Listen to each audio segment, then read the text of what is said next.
What you gonna do, brother, when Jeff Townsend Media runs wild on you? Don't let mama regret. Give your love and your sweat till you shatter. All right. This is Jeff Townsend, and with me, of course, is the man, the myth, the legend, the Bill DeMott, the orange. What are you holding right there? An orange? It's a what do they call it? Stress ball. Stress ball. Okay. Well, no, I'm in Florida, so it's in the shape of an orange. Knowing you just smash a an orange, call it a stress ball. So Yeah, I have a unique ability to ruin a stress ball in one squeeze. that is a very special thing, Bill DeMott. I'm getting some messages sent out because we are live across 8 different platforms all across social media right now for yet another episode, the Bill DeMott Experience, BDE. Okay, we're getting some things thrown up here, some error messages. So one of the streaming services might be having issues, but we're just going to keep going. So, Bill, how are you doing, man? I'm doing good, buddy. How you doing? We talked offline, and I'm a student of noticing things, and I saw your sweatshirt, so I was asking how the weather was. Oh yeah. Indiana has cooled back down. I had to tell Bill it's not 60, 70 degrees. I'd actually know it may have got 71 day, but point being it has went down. So I got to come back up to that what's area. the temperature like there? 88. 88 already. 88 this morning. Literally, there was a warm breeze that you leave your house and my glasses just fogged up from the coolness in the house and outside. And 88 freaking degrees. Yeah. That is Some people are waiting for spring, and we're blowing summer here. That's how they do it down in Florida. It's the dirty South, I guess we'll call it. That's how we do it in the dirty South. On the agenda today, we have WrestleMania predictions, of course, and we'll end things with On This Day in Pro Wrestling History like we do. Bill loves that, so I do keep going for him. But Bill, before we jump into all things WWE, because I think the majority, like we talked about, of our listeners probably watch WWE more than the competition. Yeah, I'd say it's a fair assessment. But Vince McMahon's mustache, I don't think it's the real Vince McMahon. I wouldn't think so. I guess we don't really know. But on Twitter, Vince McMahon's mustache sent us a video, and I'm going to share it. He wanted to know what you think about it.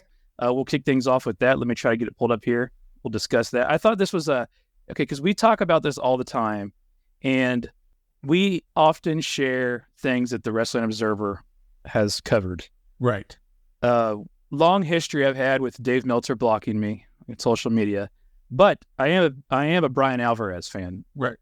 And I think if we talked about AEW and the lack of storylines, as time has progressed across different news outlets, I think even the Wrestling Observer guys, not Dave Meltzer, because AEW does no wrong, right, Dave Meltzer, but everybody's starting to catch on with this common theme of maybe no stories, we're just kind of relying on the wrestling. So, yeah. But even these guys are buying in now. So, and I think one of the things about AEW is whether it's a mystery or whether they're just planting seeds, I think that they need more stuff like that. And I don't think right now we have anything like that.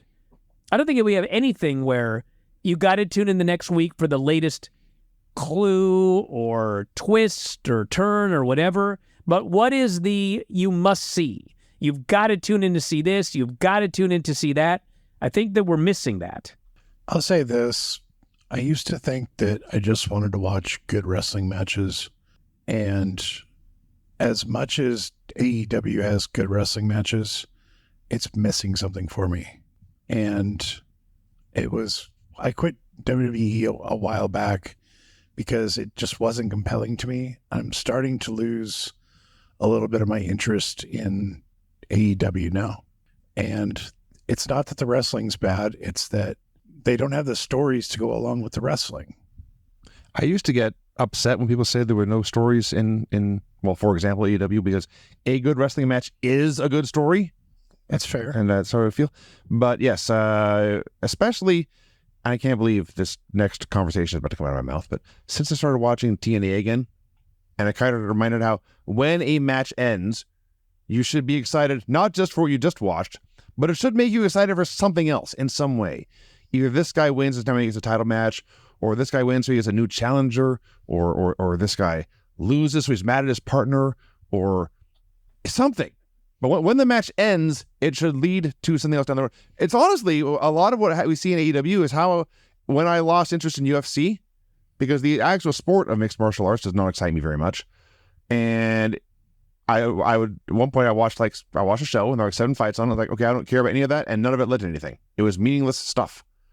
And that is how a lot of AEW shows go. Only I like the action better. And I keep going back to that awesome trios match on Rampage like 2 months ago now with Top Flight and Penta and Vikingo and I think Commander was in it. And it was awesome. Just great. And it happened. And it's there. And you go back and watch it, look it up if you want to, but it didn't mean anything. I feel like without the really strange voice in the middle, it was a little scary. The Craig guy. Yeah. Craig's a little. But you and I have said this from Jump Street and listening to trying to listen to a lot more podcasting, during the day and a lot of people who are over in the wrestling community and stuff. That's what listen, they've had 5 years to figure it out. And now you've got some of the best, lack of a better term, storytellers there have been in the past 10 years on your roster, and you're not doing anything with it. This could certainly be the whole episode and go down this rabbit hole right now, but they're not going to get any argument from me. But to your point, I think people are starting to publicly come out and say, okay, it's time for more, because we've seen, we got the hook in our mouth for a bunch of years now, and now it's time to fish or cut bait, because it's the same.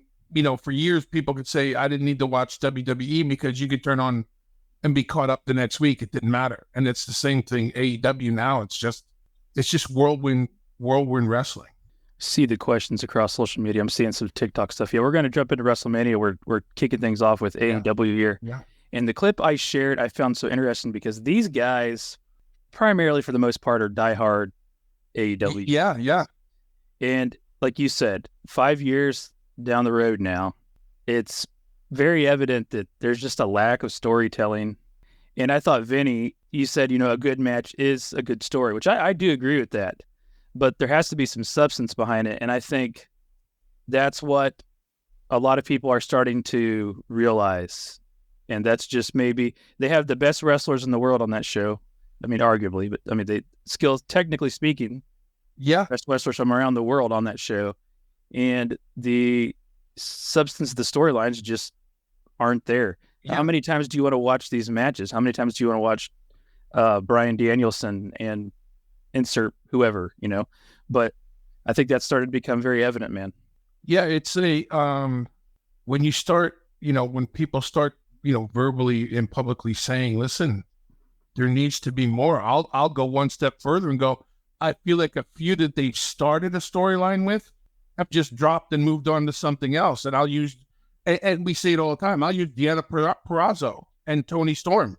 There was a story, now it's just dissipated, and now, everybody's doing something else. And you can only throw darts to the dartboard for so long and try to hit the bullseye. To your point, there's some really great guys. Now I'm not even excited to see Will Ospreay come out. Now that's a build up for Ospreay and Danielson comes out. It's kind of the same interview every time. It's kind of the, I think it's a little force fed, but they got some amazing talent and just no follow up. And for people that are trying to get hip to it, I'll use last night. Like, if you don't know who Shibata or these guys are, you're not interested in the matches they're having.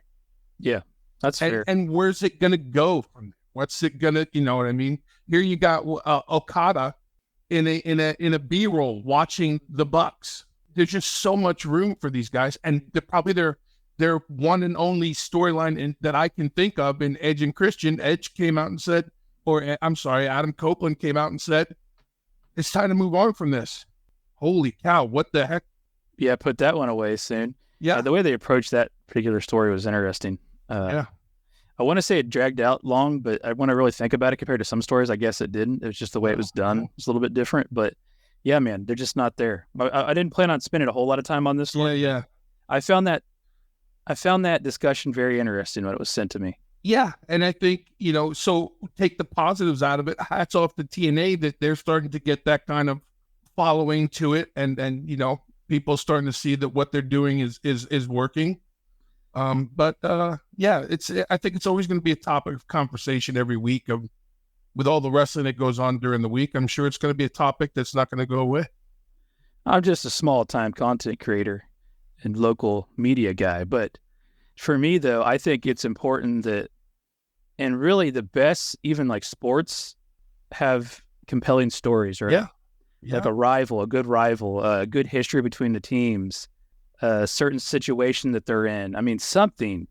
Yeah. I think that's, I mean, even if it's Taylor Swift being in the, I mean, those are little things insert inside the story to make it intriguing. Then again, you had one of the most watched Super Bowls ever. Right. But I think that is important. So if we look at wrestling as if it's just purely a sport, like a lot of people want to do, I still would argue that the best sports have those compelling stories. And that's certainly the case with UFC.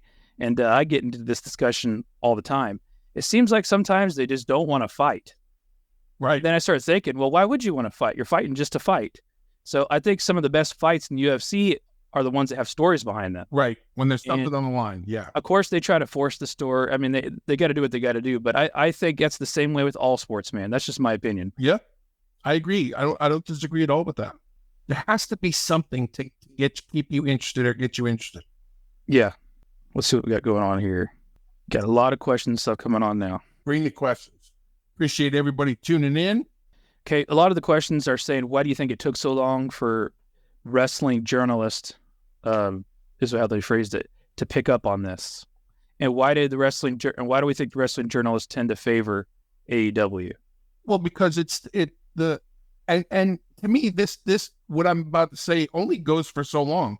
They're the new kid on the block, right? They're the fresh thing, but they're not fresh anymore. And I think the new thing, because you have options, and when you have options, that people, you try to tend to bring that option up. And I think everybody wanted to raise AEW up so much to equal WWE so fast that they were willing to sacrifice content and believability and all these things that they've watched for so many years.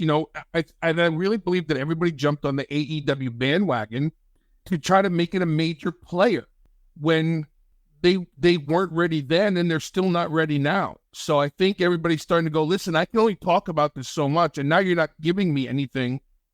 Like, if you're not giving anybody that great content or that thing to talk about, and if everybody's now start talking about the same thing, I always go back to it's either a hell of a mutiny or everybody can't be wrong. But after a while, you give it that buffer zone, and AEW, I think, had a 5-year buffer zone to try to equal the WWE. And I think they're starting to see that it's not what they hoped for. It's what they like, but it's not something they're going to sink their teeth into every week. I think the most obvious thing is, I'm getting my phone blowing up too at this point in time. I think the most obvious reason you didn't state why they like them is because they give them information. Well, I try to stay strictly with the content that everybody sees, right? Yeah. AEW, but let's face it, AEW and Tony Khan are very open to the media, and those, I think they might rumor and individual might add a little bit more on there. Yeah. Whereas even I'll say even TNA and WWE don't need to do that, and they kind of pick and choose their spots when to let people in. AEW let everybody in, and everybody's like, "Oh, I'm in the know now." Everybody was in the know. Everybody was hip to the new thing. But now the new thing's it's not so new anymore, and it's not that compelling. And I got a lot of other comments here talking about how they followed the same formula as WCW in regards to bringing in WWE talent. Yep. WWF talent. And you hear it on a weekly basis. Is there a fine line to make that work? I mean, how much what's the rules like that? I mean, obviously there's no rules, but what would work with that? What's too much? What's too little? I guess it depends what you do with them, right? Yeah. It really depends what you do with them. And at the time, WCW wasn't juggling the roster that AEW was juggling before they started bringing in WWE, wrestlers, personalities, characters, things like that. So AEW had enough people. I mean, they had to believe because they had 3 shows before they ever started signing the bigger names and all these things, and they still didn't know what to do. So I just think I think it's, I'll tell you what, it's a hell of a learning process. Yeah. But somebody needs to start making some like thumbprint decisions going, okay, we have to do this. That means we're going to have to let him, her go. We're going to have to start doing this. We're going to have to stop putting our stock into 42 belts that don't mean anything. And I know they just took away the trios, or not the trios championship, the other one. And I just think they tried to do too much too soon. And then let's be honest, the fallback to any wrestling company is when things aren't going the way you want to, let's bring in the people that are making it happen somewhere else. Except now you're adding them to a ship that's already taking on water, in my opinion, and they can only clog that hole for so long. It's already taking on water, you're saying. You're going to catch some heat for that, you know. I'm going to catch some heat for that, and maybe it's a bad analogy or a bad statement. I'm not saying that AEW is going to tank in the near future. I just think their maiden voyage it's been cut short. I mean, it's really time to sink or swim with them, because you don't want to hear about all these people that are coming in and you're not drawing the fan base here. I think AEW probably would do extremely well internationally. I think it does. But without the live events here and you know, doing all the things that wrestling companies are doing, I think that's where they're struggling. So I don't have any data in front of me, but I think it competes pretty well viewership wise with WWE in the UK and compared. I believe they're probably a stronger international product than they are here in the States. TNA used to really have that some good international. Yeah. And I don't know why. I think maybe it's just because of the independent thing behind it, but yeah, I think it definitely has some. And obviously they're trying to branch out internationally speaking with the Wembley stuff, but man, they got to get the attendance under control, I guess. But here's the thing, right? If you rent out a big arena and you can't fill a quarter of it, that's going to stick out like a sore thumb. You got to do remember ECW back in the day? Paul Heyman would get in these venues. Yep. Paul Heyman would get these venues that could hold, 1,000 people maybe. Yep. And dude, it would look like they were there's an insane amount of people here, Standing room only. Standing room only. They were falling from the ceiling. Dude, they're everywhere.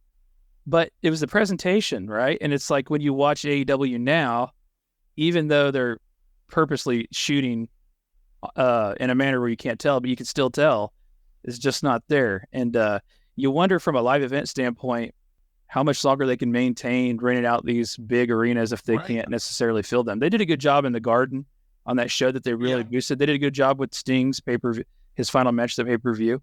But those are all things that go back to what Brian Alvarez was saying, things that they promoted, things that had a storyline.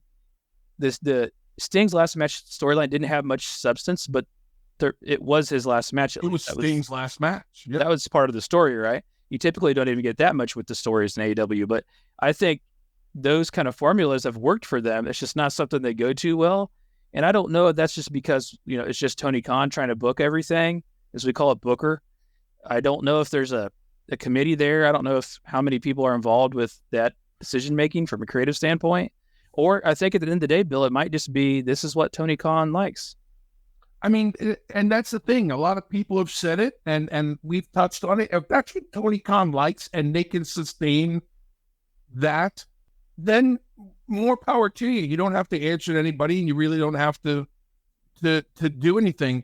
The flip side of it is the diehard AEW fans are the ones posting empty arenas, are the ones saying, hey, I was there and this wasn't good, or this reaction, this, and so they're starting to feel the wrath of the wrestling community, the fan base, right? That famous IWC, and they're starting to post the pictures. I notice that all the time now on the different platforms. They're posting pictures saying, well, this wasn't that good. And so now they've spent a lot of money changing their set. According to reports, they're spending a lot of money on talent that has just come in.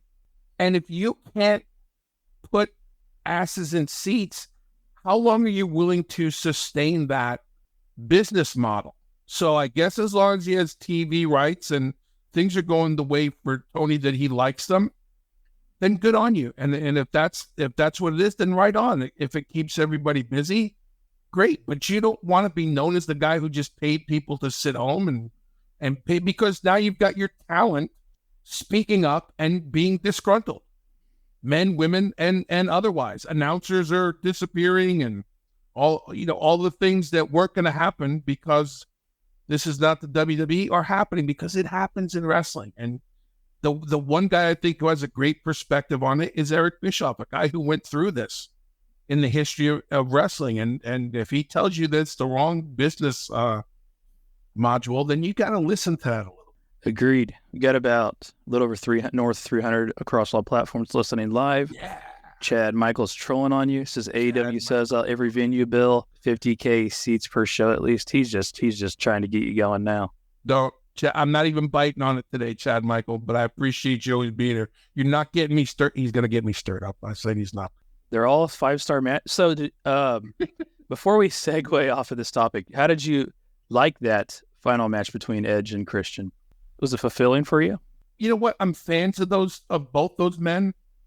So they can't do any wrong in my eyes. And I think that goes for a lot of people who are fans of the business and of those two men in particular. They can't do no wrong. Was it a barn burner? I mean, did they get the same reaction in Tampa that they got in their hometown of, Toronto or something like that? So, yeah. It was booked properly, I think. Listen, I could never discredit someone's work ethic and what they do and everything. I thought the match was okay. To hear the Copeland challenge come back and go, it's just time to move on. I'm trying to find it here. I didn't have it ready in time, but you and I actually spoke last night during the Dynamite. Yeah. I reached out to you and I asked how you felt about the Will Ospreay match. Yeah. There was a certain moment, I'm trying to find it here, where he hit his opponent with this devastating move. The opponent kicked out before the 1 count. Yeah. Got up, hit him with a pretty good move. Yeah. He kicked out before the 1 count. Ospreay immediately got up, hit him with even more devastating elbow, and he kicked out at 2. Yeah. What did you think about that sequence of events? I think strong style works in certain parts of the world. And I think that's why people stay up at 2, 3 o'clock in the morning to watch Japanese wrestling. And That's strong style. Years. We're calling that strong style. I don't know. That's what I think they call everything now in AEW, strong style. To me, there's no believability in that. So you send me that message. I'm crying. I'm laughing out loud while I'm watching the show. And then I'm watching 75 DDTs. And then I make a post about that. It's just, there's got to be a time when what wins?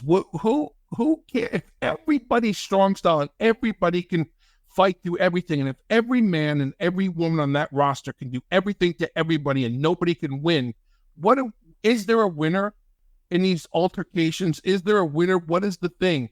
Other than trying to entertain people for 2 hours. Yeah, you don't know what you're fighting for necessarily. You can only watch that for so long before now it's not, because everybody does it now. And here's my example. I watched Sky Blue last night.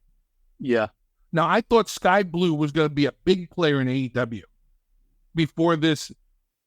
Here's one of my favorite words: before this heel turn and this character change in the darkness and all this stuff. And now she's just another cog in the wheel. She's just someone who comes out and she's in between things. And it's just they lose the momentum on the ones that are going.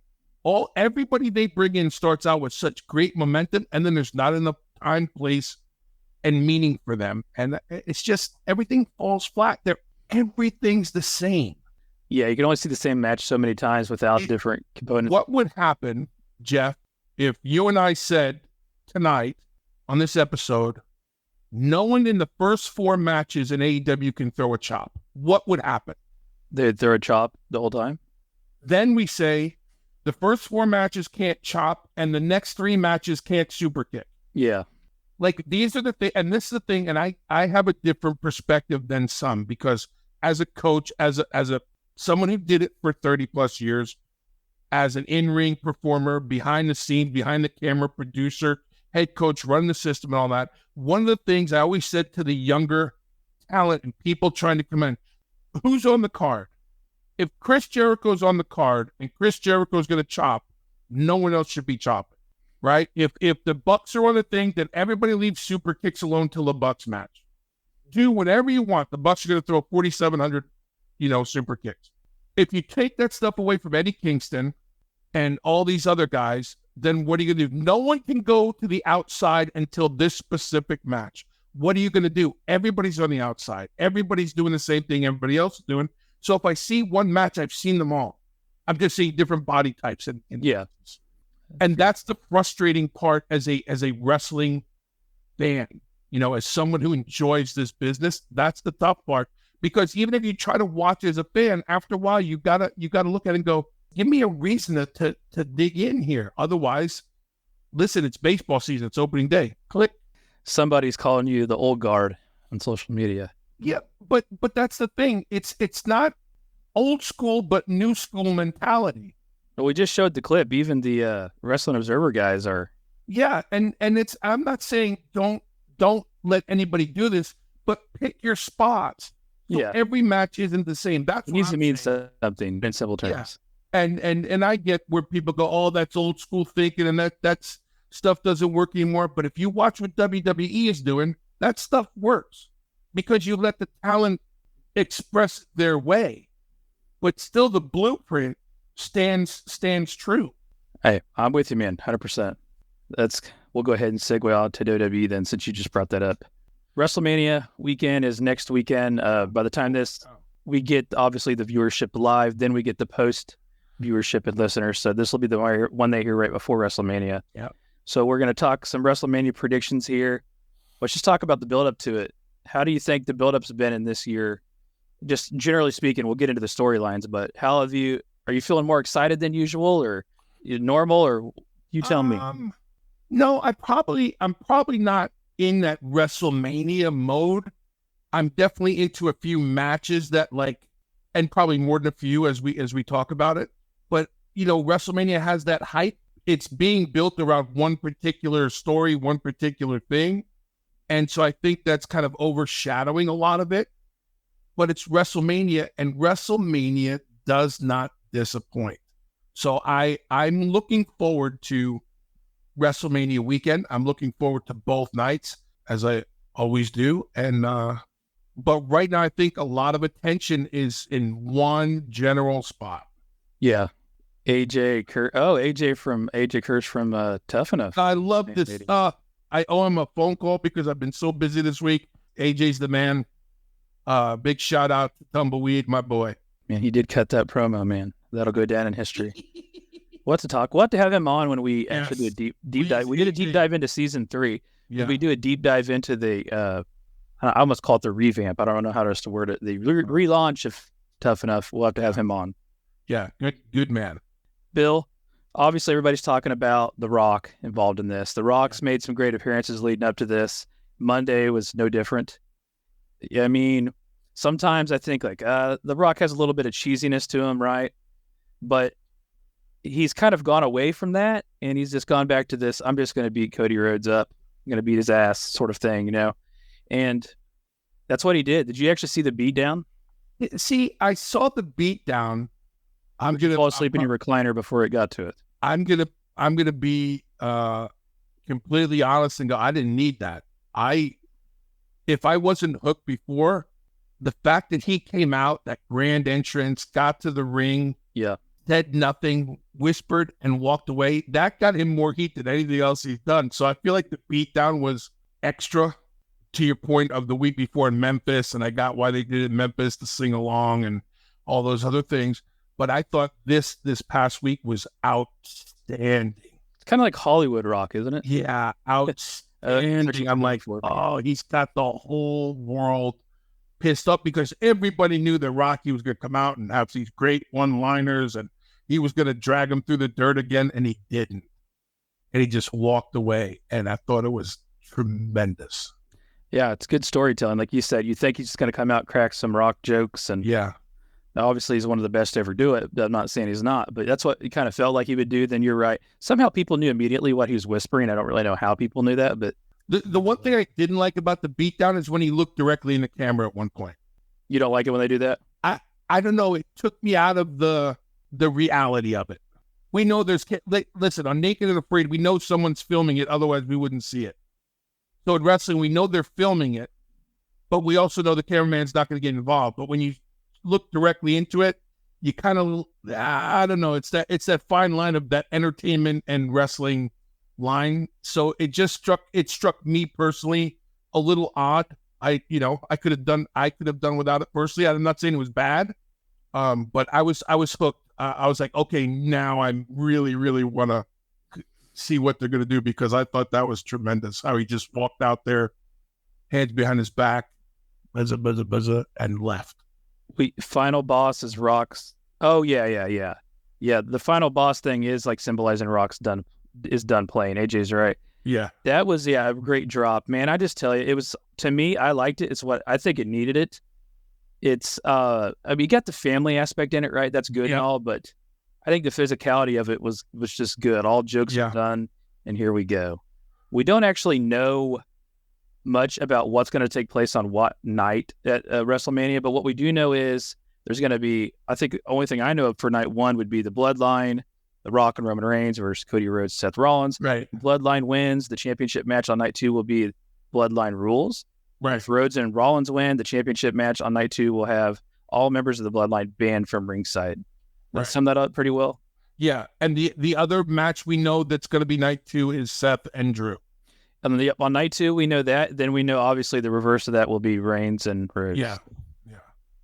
Stipulation based, of course. Yeah, that's all we really know as far as, because somebody was asking, and I think it was on TikTok, what is night 1? What is night 2? That's all we really know right now. I don't think they're letting, they haven't told anyone, right? They haven't kind of set the tone for it, because I saw Becky Lynch as she's doing her book tour. She's saying, I want to open Mania 40. So I think it's not a bad spot to be in. Yeah, I think it's good that we don't know. We know the 2 matches that you're going to be on the hook for on both nights. And they surround the Bloodline and Cody Rhodes both nights. And Seth Rollins, and then it adds Drew into the fold as well. And now apparently it adds CM Punk into the role. So how did you like CM Punk's segment on Raw? It went on a little long, but I really liked it. I thought it was great. I thought it was good. I think so we know, I think if you're looking at it the way they built it, again, going back to storylines, they've set the tone now that no matter what happens, this is going to be a Punk McIntyre. This is not going to be a Rollins Punk. This is going to be a Punk McIntyre build-up. So Seth doesn't need to lose or win. Drew doesn't need to lose or win. And Punk just needs to be there, because now you can go one of 2 ways. I personally think they're going Punk McIntyre. As soon as he's able, yeah. People keep talking about McIntyre's contract. Yeah. Dude, they're making plans for him for the next year. I'd say he's going to be hanging around. And here's the thing. This thing is sold out. So you think, well, geez, if I'm Punk, do I need to be in this? Do I need to risk getting injured? Okay, what are we going to do with him after? Let's think of storyline. And then Punk's like, I'm in. And they have enough. Almost over-teased the officiating, didn't they? Yeah. Crowd was going to go bonkers for that. He had to back off of that. And so I really like that segment of the show. As people say, the inside stuff, daring Drew to say his name because of the chosen one and all those little things. Yeah. That are said are meaningful, done in the right place in the right way. Yeah. It was off the script. It was very loosely scripted. Yes. I mean, that was very, you guys go out, do your thing, and that's what they did. Yeah. So I really, it's reality based. There's a reality to it. And if that's old guard, I'm going to be old guard till the day I don't want to watch the sport anymore. So I thought it was really good. I enjoyed it a lot. I also felt like old guard Bill DeMott. We're going to change the show. I'll tell you. I was worried when Punk came out that Drew was going to get lost in this. You mean when he came out like originally, or when he came out? Yeah, when he came out the other night, because once Seth came out, I thought Drew was going to get lost in this shuffle, but it didn't. It didn't go that way. I thought it was really well done. I thought, and I know I'm not like everybody else. I'm not caught up in how long they went or how it affected. If it went well, it affected the rest of the show because they had to race through several segments after that. But that's part of it. But why is that important to us as fans? That's not. I would much rather watch that than what was after that. No offense to anybody that was after that. Why are we so enamored at, times we're cutting people this and this match was going to happen? Like, how about you just shut the computer off and watch the show? That's just some of us that are like that, right? I mean, it's not as a whole. I don't think WWE's audience is I don't internet wrestling community, as you would call it, the IWC. But I always find like that was the thing. People, these things were cut. Who cares? Who cares? I thought it was a great segment. I thought the show was good. I think they continue to. I think R-Truth should run for president. Side note. He was on TikTok Live earlier, rapping and singing. Man, it was awesome. Too much. Golden truth, man. Let's talk about the breakdown of this. So, okay, who do you think wins night one between this match here, this tag team match? I think Cody and Seth lose. You think Cody and Seth lose, and why is that? Like, what would be the what would be the fallout of that? Let me rephrase that. I think they'll lose. They'll win the match, but they'll lose because the final boss has the right to change the stipulations. If he's the final boss, stipulation is Cody wins, Bloodline is nowhere to be found. It's a straight up match. So I feel like Cody's going to win, but he's going to lose because the final boss is going to make sure that night 2 doesn't go the way that Cody wants it to go. You're saying night 2 he loses? No, I just said night 2. He overcomes the odds. He overcomes the odds, but the final boss is going to make sure that, I said Bloodline rules. I've never been part of the Bloodline, right? He never holds up the Bloodline rules. So I don't know what that means. No DQ? Right. I mean, no. Bloodline rules means anything goes. Yeah, I mean, there's no DQ, yeah. So I think Cody wins. They win the first night, but the final boss doesn't take that lying down, and he comes out and changes the stipulations for night 2, and then Cody overcomes the odds. That's nice. Obviously, we'll talk more about a couple of these things next week, but by the time next week's comes out, it'll be post, so yes, it won't necessarily be relevant. But yeah, man, this is the big story. I think Rock coming back just throws a little bit of that needed fire, right? Some fuel on the fire, I guess is one would say. And definitely you felt like, Punk's out. That really stinks. Had that huge comeback, the most viral social media thing WWE's ever been a part of. And then you have this after effect of it. Like, what are you going to do once he gets hurt? And they've been able to recover from that while continuing his storyline, which is amazing. But to your point, how much do you use him? What do you do with him? I do think he's got to be a part of the big event just because he's CM Punk. Yes. I just don't know if it was in Chicago. I get that, right? I get that. Yeah. But I think any other time, just stick to what he's been doing, which is getting healthy. But I don't think he needs to be on commentary every night, even though he did do a great job. Remember that when he was on commentary for that? He was great. But yeah, and I think it's in bits and pieces that keep everyone happy. And not that he needs to be kept relevant, but keeps Punk relevant. And that we don't have to wait 6 months. He's with us. He's in there in some capacity. So yeah, I think it's great. And it's always the low hanging fruit. You put Punk in Chicago and the place is going to go, batshit crazy. So all good, positive moves, I thought. And they did. Everybody's talking about that. We'll get into some of the other ones here in a second, but what's your McIntyre Rollins night 2? What happens there? Does Seth finally get defeated and get some rest? Yeah, I would like to think so. I would like to think that and you think that would be the case if Drew McIntyre wouldn't have came out with that epic CM Punk storyline? No, I don't think he would have. I think it would be different. And I think as the the building blocks go and as they fall and things are put back together. But that's the beauty of the WWE. They have so many people that mean something on any given Sunday, right? You can change it, cards subject to change, and at least you're invested in it. So everybody in this has a story. It's not just willy-nilly, let me give Ricochet 3 wins in a row and all of a sudden he's relevant again. It's you have to. I knew you were going to bring something like that up tonight. I knew you were going to bring something like you that have up. to, and it's not a shot at Ricochet. I'm just saying. No, it's not, but he often is a part of this discussion, though. Right. But all these guys have substance. I think we'll see Seth lose on night 2, which will open up for Drew Punk and give Seth still some maybe a return match in there till Punk is cleared. Yeah. And then Seth gets some well-deserved time off. He does. And I tell you, I caught a lot of heat for saying this. I don't know when it was, but one of the recordings, one of the live streams we had where I kind of ready for a more serious, different, old style Seth Rollins, right? Yeah. Seth freaking Rollins. People got mad when I did that impression. You're not going to get me. Yeah, I agree. I like the architect. I like the throwback Seth Rollins, and I think he's a great baby face. I know you don't like the term heel baby face, but to me, that particular way and that showmanship of it is so over the top. And it's just, to me, it's been overdone and it's over the top. So it's starting to get a little bit silly and repetitive. I get it. People sing his song. It's fun, but I'm ready to see a more serious version of him. So my thought is he loses, he comes back, and maybe we get that, right? Yeah, I agree 100%. And let's go back for the year that he's been this champion. And you and I have discussed this over this year. We thought this championship belt and everything was just a fart in church. Oh, they're just doing this and all these things. But Seth made this relevant. He made this, mainstream WWE. He made this important. He's made all the nights, all the towns, all the shows. He's done everything he's had to do to make this belt, this championship, relevant.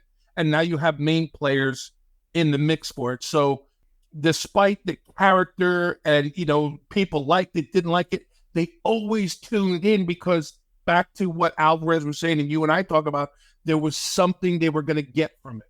Yeah. And I believe this is the opportunity. You nailed it on the head.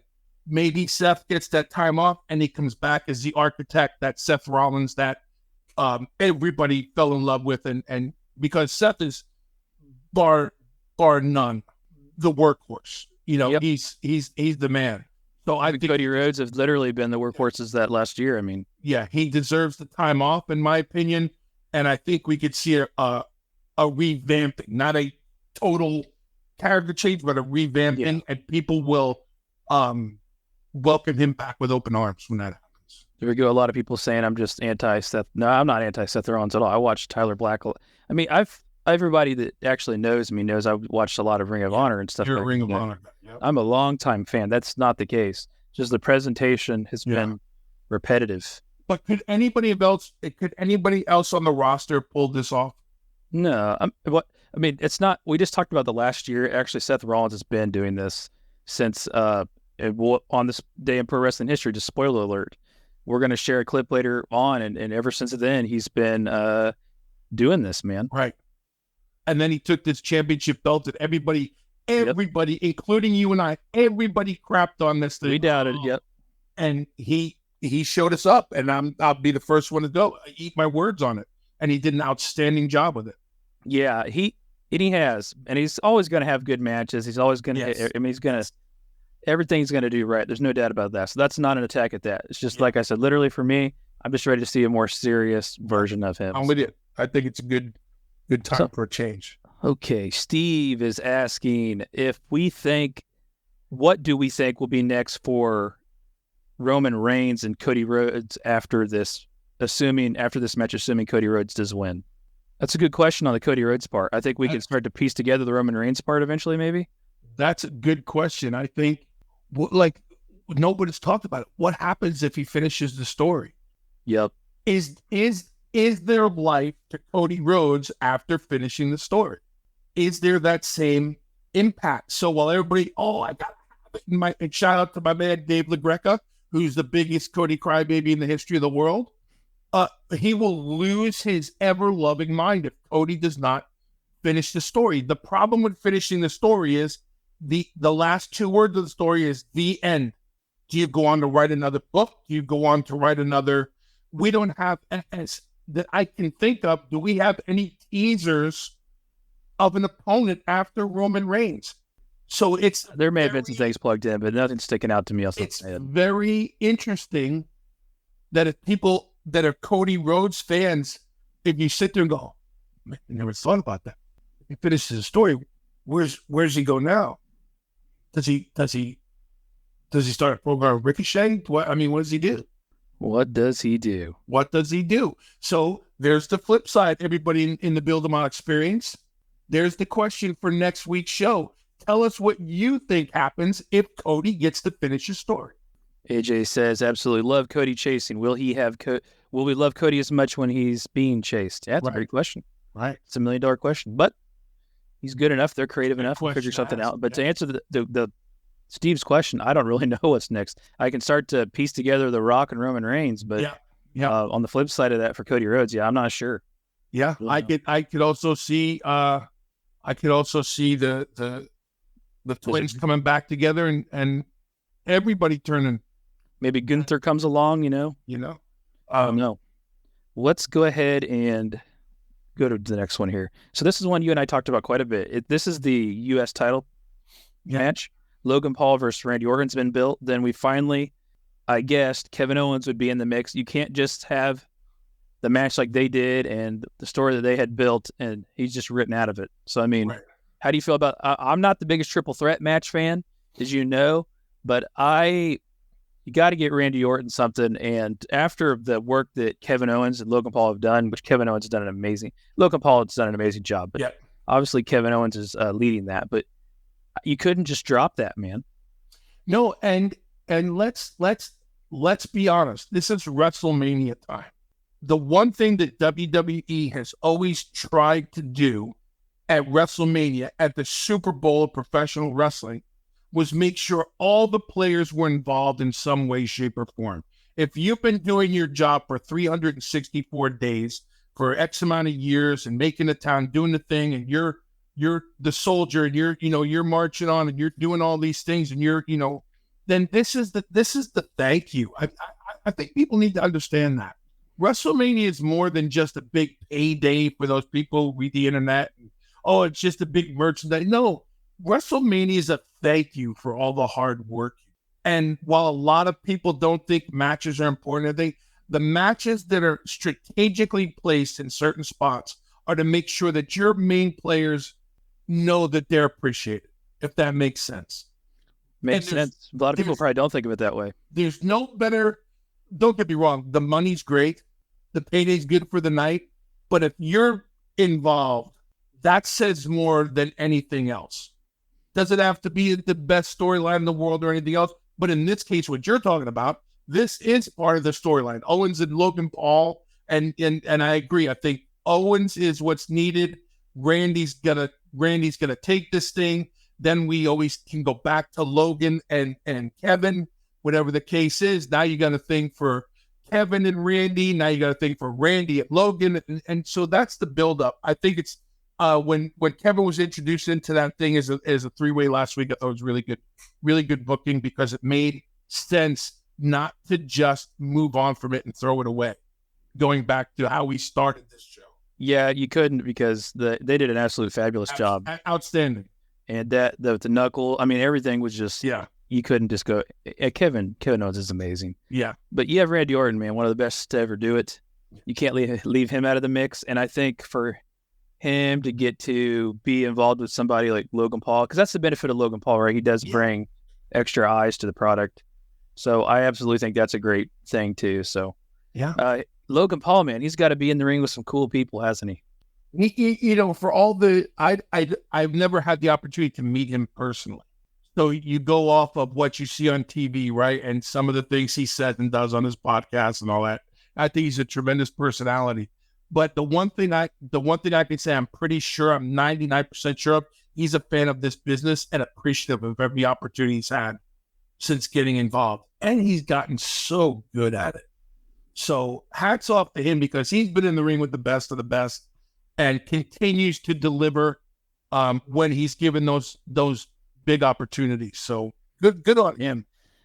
Got a little north of 400 people here across all platforms. Nice. Let us know what you think about the discussion of WrestleMania 40. We're in the discussion of the U.S. title picture right now.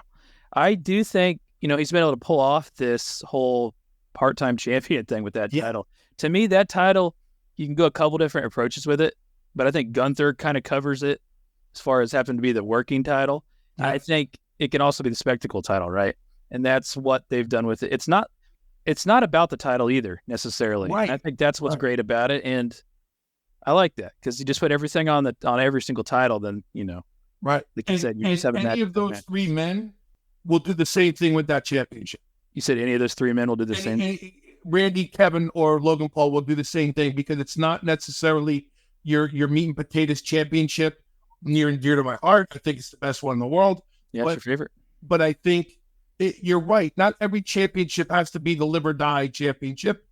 And so I think they've done an outstanding job with keeping it going and relevant. And the right guy's wearing it right now because he wears it like he's King Midas. So I really, really enjoy what he's doing, what he's done, and what they've done with the U.S. Championship. But this three-way, I'm with you. Sometimes they're really rough. This time last year, we had Sheamus, Drew, and Gunther. Mm-hmm. Was that Mania? Yeah. Oh, yeah. And so five-star match, Bill. Yeah, you're always going to have that that triple threat match, and no better three guys to have it this year than those guys. I agree. I think they will get. And if you're Logan Paul, there's really not many two better guys to have that match with than them. Yeah, hands down. Get taken care of for sure. I think it'll be entertaining. I think the match will put together well, and it'll be good. Yeah. Like I said, triple threats get a little weird for me sometimes, but this one I think will be fine. Let's go to some comments here. A lot of people are asking what's next for, Logan Paul after this. What's next for, or there are all these people, but I don't really necessarily know. I mean, he could branch off with either one of them. He could branch off with either one of them. He can go back to doing some stuff with The Miz. He can go on to do stuff with LA Knight. He can go on to do stuff with literally Logan Paul could now elevate someone else. Oh yeah. Excuse me. I agree. He could. Logan Paul has been a huge contributor. Like you said, I think the fulfilling part is how respectful he is to the business. So I think a lot of people, and they embrace that heel with him. He embraces that heel. That's Logan Paul is easy to hate, Now you here, let me throw this wrench in there. You come out of WrestleMania and you put Logan Paul against Dom Mysterio, and Logan Paul becomes the biggest babyface in the world. You think Dom has that much heat? Yes. He got punched pretty hard, didn't he, the other day? I think he actually got punched, man. You see his face in that slow-mo? He took a punch from Becky Lynch, man. This is the one we get to. Hey, Tom, you're just going to have to eat this one, buddy. Sorry. He did. Then he ate a couple bumps. Yeah. Yeah, he's definitely not afraid to. You got to be good at that kind of stuff to be that kind of a heel, right? I mean, you do. Yeah. Okay, so we'll go ahead and move on away from this one. Let's talk about the first women's match. I don't know if it'll be the first. I say that's the first on my sheet that we're going to talk about because there's two women matches. That's the way I'm saying it. The Io Sky and Bayley for the WWE. What do they call it? The WWE Women's Championship. I get it mixed up. The other one's Women's World Champion. Yeah. Okay. So what are you feeling about that? We went hot and heavy with this Damage Control storyline. Bill, when we first started this podcast, well over a year now, you were ready to see Damage Control come to an end. You really want to see it come to an end around SummerSlam.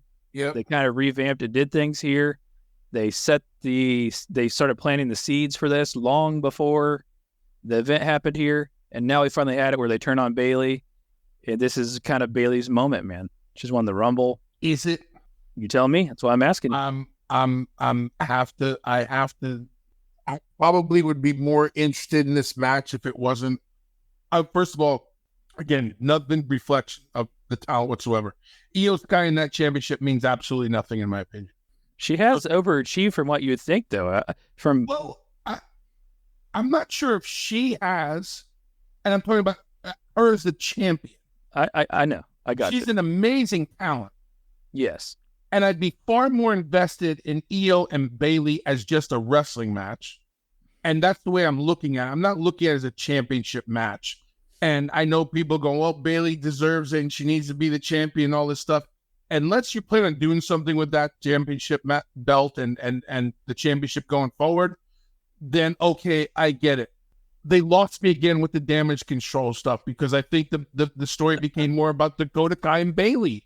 It's not about the Hitachi Warriors or whatever they're I'm called. gonna get you some Damage Control merch. Yeah, you know what? If anybody said you get me a 5XL Damage Control shirt, and I'll wear it every week on this show because I'm a Bailey fan, I'm an Asuka fan, I'm an Io fan. I was excited when I don't know what I was excited for. This should be the end of Damage Control. I think this is going to be the end of Damage Control. Okay, I could say it's got to be, but it isn't. That's not the way to phrase it. Jeff, it has to be. It has to be. It has to be. Bailey did everything she could. While Dakota Kai came out of the gates strong, it's repetition now. Like, I'm not buying into it. Give me Asuka by herself again. Let Io set the world on fire like she did in that pay-per-view in Puerto Rico against, I believe it was Rhea Ripley.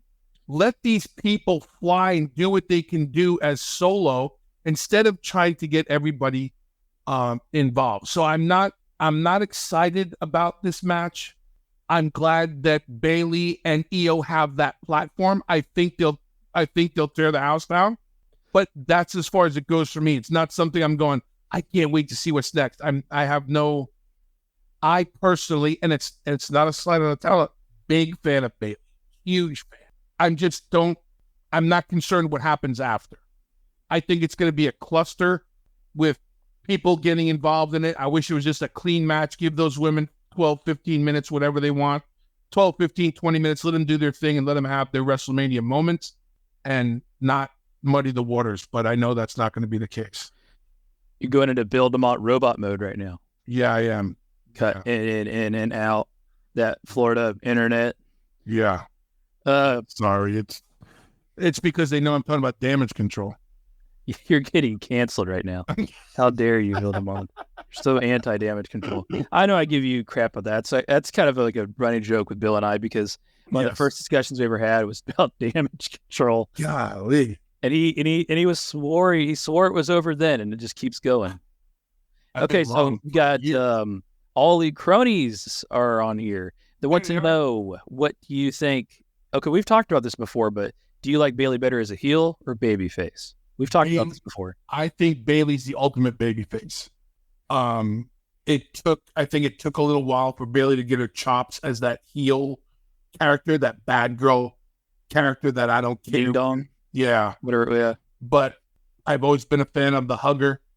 I mean, you took someone who had the top selling merchandise at the time, media all over the place. People loved her. And I think this is an opportunity, much like we said about Seth and a revamping of the character. I think this is where we could see Bailey go back to being, and maybe not as, and lack of a better word, and here's where I'm going to get in trouble, not as goofy, but more of that fan favorite persona.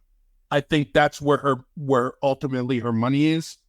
And I think that the women's division is missing that. Is missing that really number one strong babyface character that the people all get behind. Last time your audio, I don't know if you've seen it. Last time your audio was like this, I put underneath you on the post YouTube production, Bill apologizes for his audio. I don't know what's going on right now. Your signal must be getting a little bit. Is it still going in and out? Yeah, you're still freezing up and stuff. I don't really know. Oh my gosh. See, on my end, I'm golden. I think I look so. I don't know what it is, man. You got people commenting along that you're starting to lag up too. Oh, I'm sorry. Okay, somebody said it's not. Somebody says it is. Hey, as long as you hear him, that's all that matters. I know what he's going to say already. As bad as that sounds. That's a good question. We've talked about that. I actually do like Bailey as a heel, though. I said that before. I just think it matters. It just depends on the story. Right. It has to be. But you're right there. Maybe they need her on the opposite side, you know? But so let me ask you this, because that's a great point. I don't think she's done a bad job. I think she found her chops being the bad girl. But tell me what good girls she can go against. Because even the fan favorites aren't good girls. They're bad girls. Rhea Ripley's not a good girl. She's a fan favorite. She's a good girl. She's crazy about Elvis. You know, it's one of those things. So I think the women's division needs old school Bailey. You're going old school Bill here, but apparently you're not freezing on other people's screens. I guess I could get another confirmation on that. But someone said Rhea Ripley is a bad girl. Yeah. That's Chad Michael said that. As we said before, he has a poster of her up in his room. So Chad, we really got to talk. Yep. He still has them. Remember that the wrestling magazine used to come out and they would have that posters in them sometimes? Yeah, you'd have to Yeah, they'd be like 3 pages. You'd have to make sure you get the wrinkles out of it. take the staples out of it so you could get it without ripping it. Yeah, he wants you to get an autograph, a Rhea Ripley autograph for him. Heck, you could buy it on the internet now. They sell. Yeah, you could probably buy one, but I'd get it for me before I'd get it for you, Chad Michael. I'm a big Rhea fan. Yeah, obviously we've talked about that, and it's an amazing year, man. Amazing year. Okay, so yeah, let's talk about now the Jey Uso versus Jimmy Uso. Bill, we talked about this last time we recorded. You said not gonna happen. Too late, Jeff. Not possible. I said, Bill, you never know, man. It could still happen. We have some time, but they need to get on it right away, and they did. I'm going to stick with we're not going to get a matchup. It is a match, isn't it? It's scheduled to be a match. I'm going to say we're not going to get a matchup. You have some explaining to do, Bill DeMott. I don't think it benefits either one of them to have this match. And I don't think it benefits the bloodline whatsoever to have this match. I think this is the opportunity that sets up for night 2. So I'm not sure what kind of interaction there'll be. I'm going to go way out on a limb and say there's not going to be a match. There's going to be something. There's going to be a confrontation, but there's not going to be a match. I think this is to be one of the segments in WrestleMania where people can go, what the hell just happened? You got 437 people watching live. Could somebody tell me if Bill DeMott is cutting out on your screen as much as he is mine? Oh, come on. Because you're going absolutely ham on mine. But I'm even watching it on Twitter and we're looking so awesome. Hey, it could just be it isn't cutting out on mine at all. I got 3 people say that. Okay, maybe it's just mine. Hopefully it isn't like this in post, but nevertheless. Jimmy and Jay, man, they teased this all last year. So I'll put the question back to you. Are you interested in this? Like, what's the repercussions of this match? What's the outcome of this match?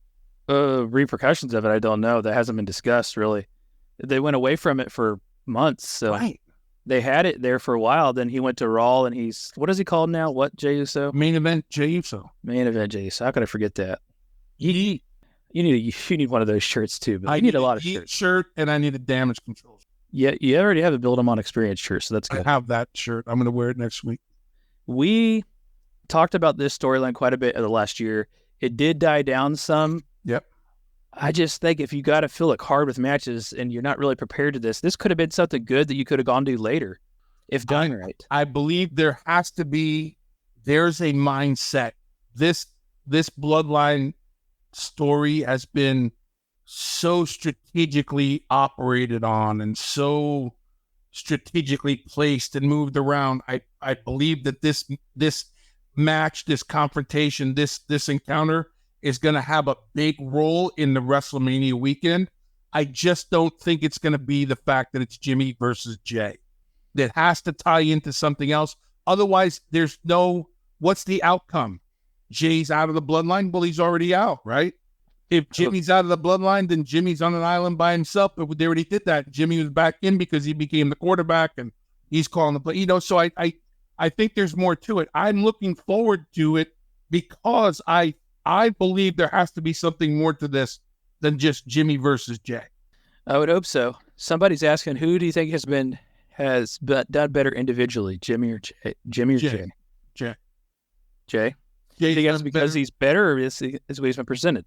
Well, he's been presented that way. Jimmy was by himself for a hot second and then was riding with Solo and then was doing everything to get back in the good graces of the wise man and the tribal chief. And Jimmy had to go out on his own, and you see his entrance and the people, you see Pat McAfee on his entrance every week. It's unbelievable. So Jimmy, Jay's got that thing to him, and I think it's been strategic.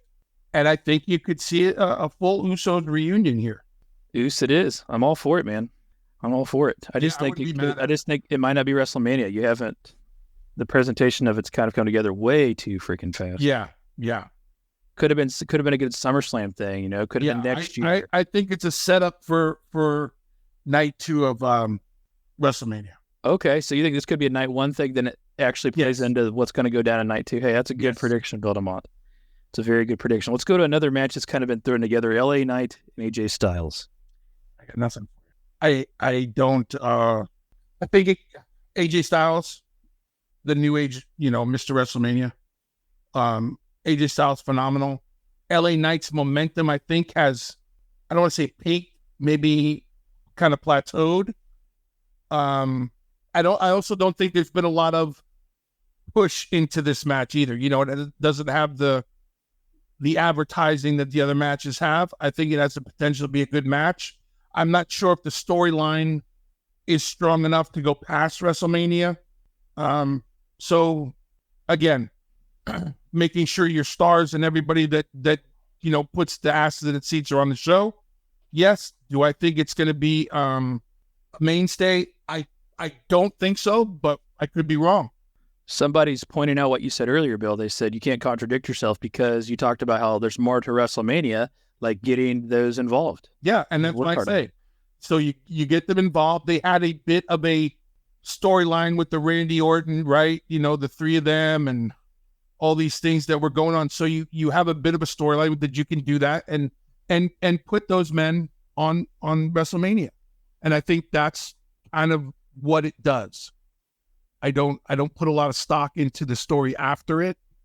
I don't think there was a big enough story before it. Yeah, we had that four-way dance. What do they call that? Fatal four-way match. Yeah, that fatal four-way. And, I stand by what I said earlier. I think it's an opportunity to get people on the show. I guess the fact that somebody gets somebody eliminated in the Elimination Chamber is enough to carry on a storyline forever. Right. How many storylines could go that way, right? We already have the other one with Orton and Logan Paul. I'm with you there. I'm a massive AJ Styles fan for a really long time. Obviously, I've known a lot of the work that LA Knight's done too, but yeah, I think it's just that's the match they put together for these two guys just to have them on. You have 2 nights to fill. Let's not forget you have 2 nights to fill. And AJ Styles is going to give you action every time. So, yep. No, I'm sure they'll put together a decent. They'll put together a side note is I read, not I heard, not I was told, I read that LA Knight himself said there's not a lot of steam behind this thing. So he doesn't think it's going to be an attraction. It's not yeet yeet, is that what you're telling me? It's not yeet yeet. Okay, we'll move on to that one because I'm with you there. Not a whole lot of comments coming in. Not a whole lot to say about it on my end as well. It'll certainly fill some time on the card, though. Yeah. And they'll do a good job. There's no doubt about that. Yeah. I do hope both of these guys can get into some good storylines as we go into the next year. But then again, how many can you have going on at once? So, right. Intercontinental Championship match, Gunther. I call him Gunther. I know you go Gunther versus Sami Zayn. Oh, we talked about this last time we recorded. Man, Sami Zayn was so hot last year. He's still pretty hot, but man, can they get him on the card?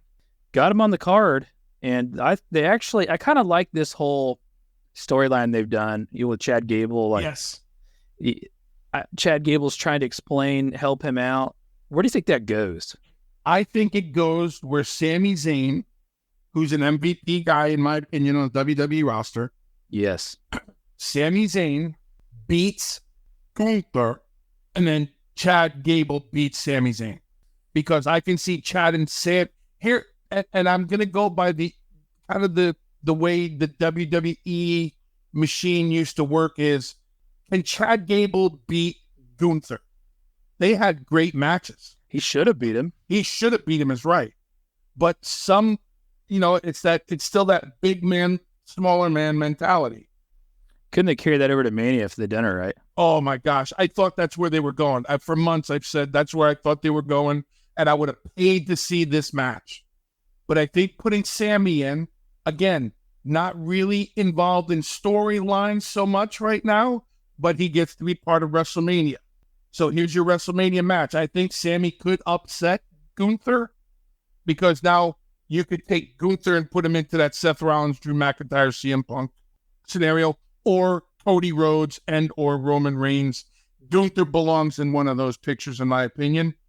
And then you can get Chad Gable back elevated, and Sami and Chad could burn the house down. So I think it's one of those matches that let's get Sami on Mania. I know a lot of people were upset across the board that Chad Gable didn't win it and was going to go against Gunther. So I think it's another opportunity where 3 guys are going to benefit from this match. I agree. I'm going to try to remove you, then add you again. See if that helps this lag. That Okay. Doesn't look like it. Still look like you're on like a 1999 webcam. Really? I look so good right now. It just be my end. I don't know. But I'm with you there. Obviously, I'm a massive Sami Zayn guy. I think he's going to do amazing no matter what. Oh, And I do wish Chad Gable would have beat Gunther, but I think Sami Zayn can. A lot of people are asking this kind of like the theme of the night, what would be next for Gunther? I don't know. I do think you could have some amazing matches, like you said, though, between Sami Zayn and Chad Gable. That they would tear the house down, absolutely.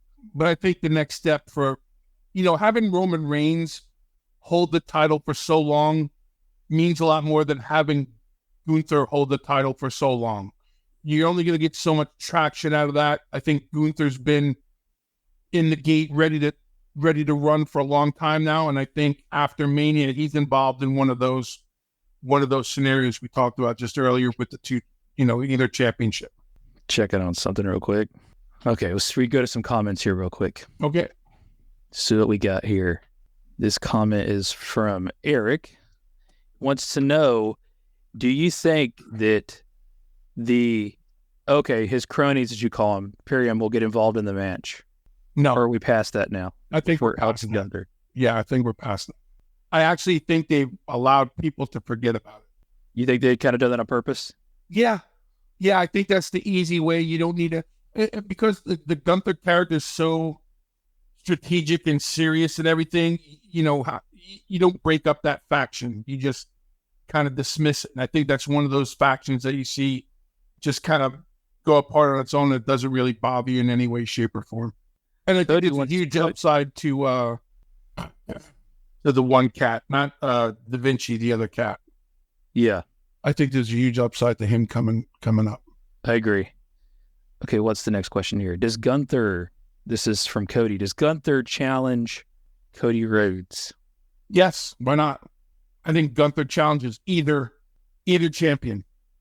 But I think Gunther could I always forget what shows they're on. They're supposed to have rosters for show, right? Yeah.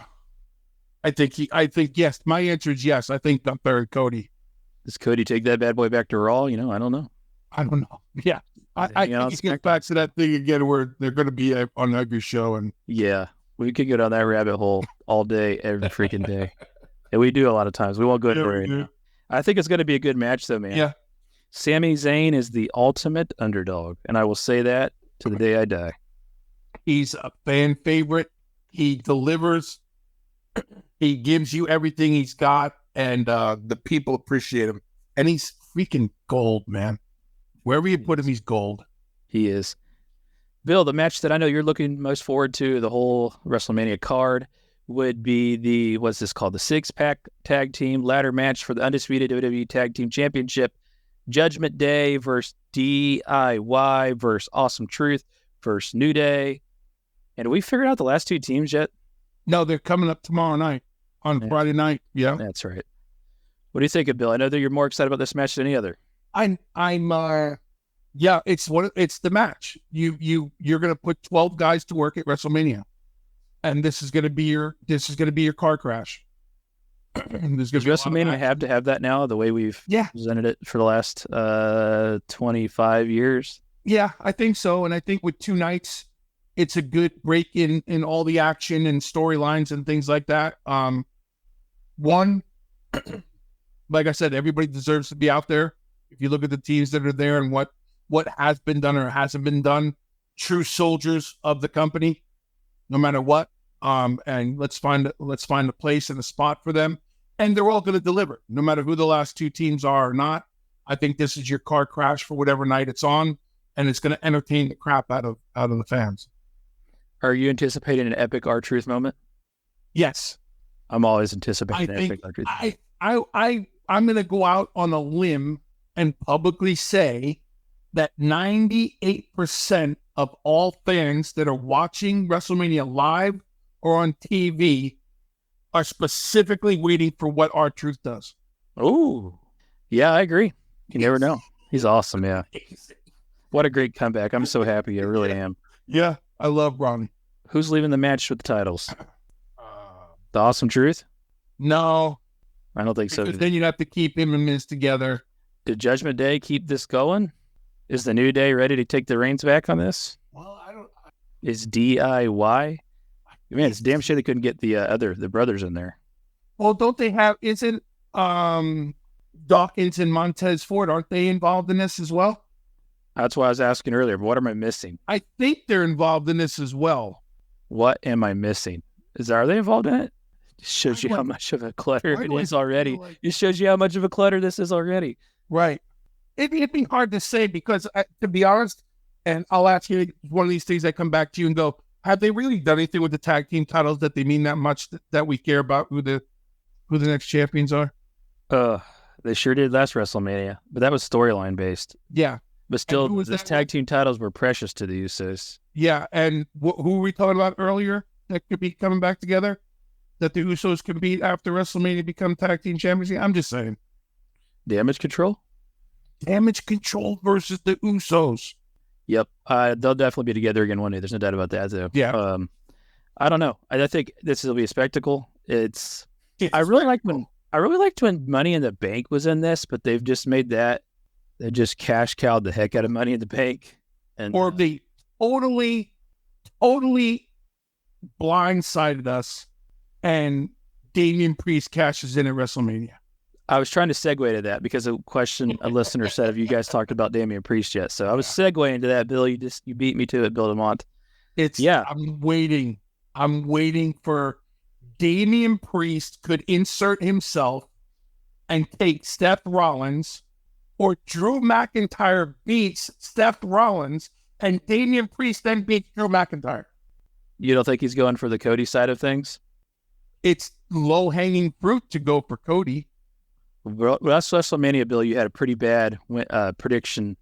You weren't very accurate in a lot of these matches. Yeah, I was rotten last year. Yeah. Guaranteed that this year I'm not as bad as I was last year.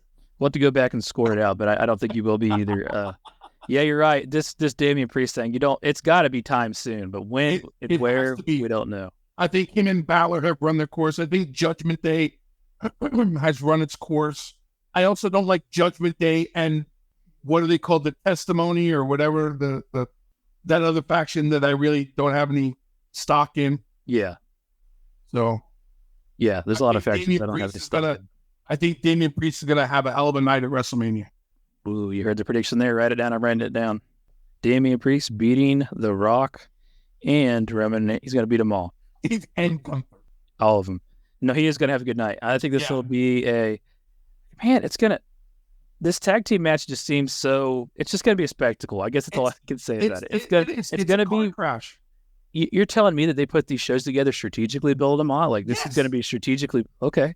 Yes, this gives 12 men the WrestleMania platform, and they're going to deliver exactly what this. There's some storyline driven matches. Agreed or disagree?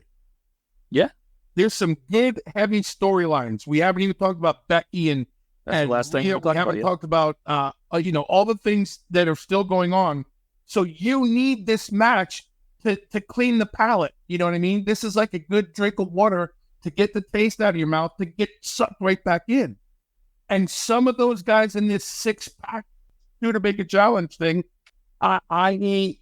Damian Priest, are going to have something else going on at WrestleMania. So this match is strategically put there because you need that balance of entertainment, that sports, all that stuff has to come into play. Pro wrestling, sports entertainment, all these things. All of them. In 2 nights. You have 2 nights of it. So there's got to be something on each night to clean the palate. And this 6-pack challenge is one of them. Trying to play cleanup here. Yeah, people said there will be a lot of pain. Yes, there'll be a lot of spots. There'll be a lot of crazy moments. Yeah. Too bad we can't get the Hardys back in time, right? Oof. Okay. Yep. That's a lot of people are just excited about just seeing what will actually actual action inside the match. So yeah, can't disagree with that. Let's go to the last match we're going to discuss here. Women's World Championship match. Mommy Rhea Ripley versus the man Becky Lynch. Ric Flair approved the man Becky Lynch. I'm excited, Bill. This is going to be a good match. Damn near, this is going to be a great match. For me, the writing's on the wall. Rhea retains. Becky has bigger fish to fry. Isn't Becky the ultimate doing this whole I'm going to defy the odds sort of? Yeah, she's kind of like Sami Zayn. Yeah, the more established championship history, but the ultimate.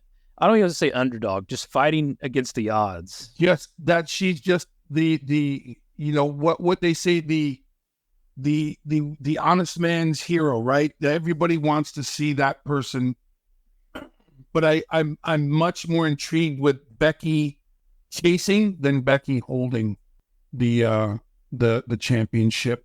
And Rhea Ripley to me is just on fire. To the point where, listen, I don't think Rhea needs that title anymore. We talked about the lack of her use year prior to last year. Yeah, that's just not the case anymore, man. Yeah, Rhea's everywhere, established herself in every aspect of everything she's involved in, from the Judgment Day to Dom to her singles things to what she's doing as a champion. So I think this is going to be Judgment Day, outstanding match. Yep. But I think Rhea retains. Rhea retains.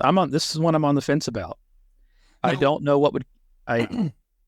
So you said Becky has bigger fish to fry. So who and what does that mean? So are you more into? So let me ask you this, and here's how I'm going to answer your question. Are you more interested in Jade Cargill versus Rhea Ripley, or Jade Cargill versus Becky Lynch? Becky Lynch. There you go. Bigger fish to fry. Okay, I'll take it, Bill DeMott. I'm not going to argue with that. You should be a booker, man. Look at you. Wait a minute. Where's my pencil? Yeah, but you would be right. You'd actually be writing it down too. Get all these technology these days. You'd be writing it down. Yeah. Yep. Exactly. I have my yellow pad right here. Is this going to get a 5-star rating? Yeah, we talked about last year how the girls match should have got a 5-star rating for Dave Meltzer. I think this is get a 5-star rating. You do? Yeah. Okay. It didn't last year, man. And it should have. I think this year is going to get it. It should have last year, man. I'm telling you. It was a great match. We're not having Charlotte Flair in the pay-per-view, isn't it? And the PLE. Yeah. Well, but look how, going back to our earlier conversations on the night, no Punk, no Charlotte Flair, all these things that they don't have, and look what they do have. Yeah. This is the difference between one and the other. Bill DeMott, somebody's asking you a question here. Ask Bill, Steve again, ask Bill if he thinks the women's tag team titles should be left out. I think that, are they on the show? I don't even have. But that answer to me, that answers the question. I wouldn't miss them if they weren't on the show, and then it probably opens the door for probably more criticism than critique if they were on the show. A lot of you are listening there. Tell us if they're on this show. I don't really. Yeah, I to be honest, I've got lost in the show. I don't even know who the women's tag team champions are, to be honest with you. Well, there you go. And that's a shame that I don't know that, but I really don't know who the women's tag team champions are. I don't know, but I'm going to say that Chelsea Green is awesome as a co-tag team champion. Listen, if Chelsea Green's not on WrestleMania in some way, shape, or form, it's a travesty. They got to start utilizing her more. She's the new age. If nothing else, I think Chelsea Green is the new age Sherry Martel. Oh. If they do nothing else with her. Those of you listening, you have heard Bill DeMott's predictions. We will note them all down, and of course, we will critique them, critique the hell out of them post WrestleMania. I can't wait. I hope there's one thing that he's just way off on, so I can give him some crap. But I think we can all agree, all of us listening live, and all of you listening or watching later, watching live. We are all excited about this, man, and that is what WWE is just hitting all these home runs. They're just absolutely knocking it out of the park. And this is another example of that. They've got us talking about it. They've got us talk. So in the beginning of this show, yes, we're going to do On This Day in Pro Wrestling History before we leave, by the way. Somebody's asking. Yes. But at the beginning of this show, we talked about AEW and the lack of substance, the lack of stories. And we're not having that same conversation here as we talk about WrestleMania. Yeah. I mentioned it on a few matches that don't have it, but there are so many other compelling stories inside of these two nights that, and Jimmy J, that's fine. We can get that. The LA Knight, AJ Styles, that'll be a good match. But there's a lot of other stories, man. Yeah, there's just a ton of talent and storytellers and amazing athletes, men and women. And to me, the payoff of WrestleMania, not just for the fans who are going to get an amazing 2 nights an experience, but for the men and women who get to participate in this thing. And the payoff as a former producer, I had so much fun, and it was so intense trying to produce your matches for WrestleMania, to see them go off the way the town wants them to go. I mean, this is where I can speak from personal experience. Like, it's just an amazing thing. It's a tough listen. That week of WrestleMania is a grueling thing. You have media, you have this, guys and girls have their significant other with them, and they still don't see them, even though they're with them at the same hotel, because there's so much that goes into this, and so much time and preparation and emotion and caring about it. Like, you can't help but get excited about WrestleMania time. But to your point, there's so many things that can happen that's what we're talking about. And we talk about it with energy, excitement, like, wow, it's this, and this. And if we go back to the beginning of the show, it's only this. Only this can happen, or I wish you would do this. So, and I know all those men and women in the AEW roster are going to be watching WrestleMania and rooting and critiquing and criticizing and all these other things. But man, if they could just adapt a little bit of that formula instead of fighting the system, imagine what they could do with it if they jumped on board with what works. You're all about the system, the process. All about the process, man. Well said. We'll get into the On This Day of Pro Wrestling History now, and before we close up shop. Encourage you to check out On This Day of Pro Wrestling History. I have it on my social media, Podcast Father. On Twitter, I think I actually have its own thing. But yeah, you got it.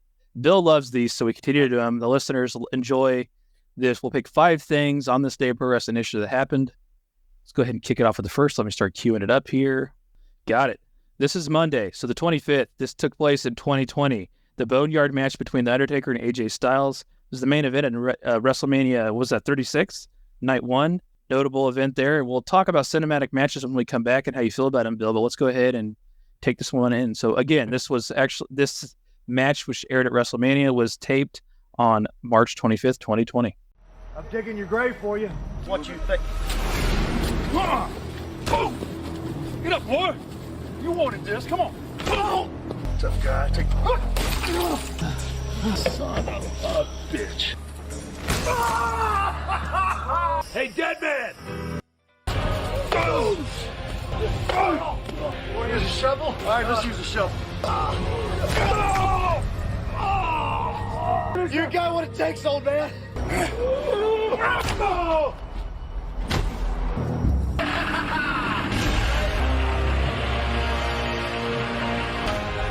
You're a lot tougher.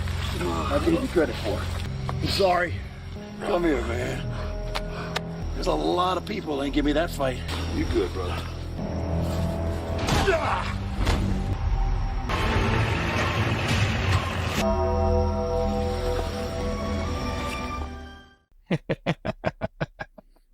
I was proud of that edit there. I feel like I got a minute to get it all in. I feel like I did. Nice job. Bill, what did you think? Okay, so this is obviously a different time, COVID and everything. You couldn't do an Undertaker match at the Performance Center with no audience. Was this a good alternative? Absolutely. This is something that you can't do all the time. You can't even do it every other year. You can't do it every 5 years. To me, this was a once in a lifetime thing. And it goes back to the mindset of what can we do because of what we can't do. I thought it was outstanding. I thought it was well edited too. Yeah. The production of this was great. I think, well, let's talk about the, when he punched through that window and that piece of glass was sticking out of his arm. Wasn't fake there. No. Somebody forgot the sugar glass on that one. Jeez Louise, Jack Perry would be proud. Yeah, I mean, freaking, what's his name? Sting's manager would really like that. Sting's manager, Darby Allin. Darby Allin. But I thought it was really, really well done.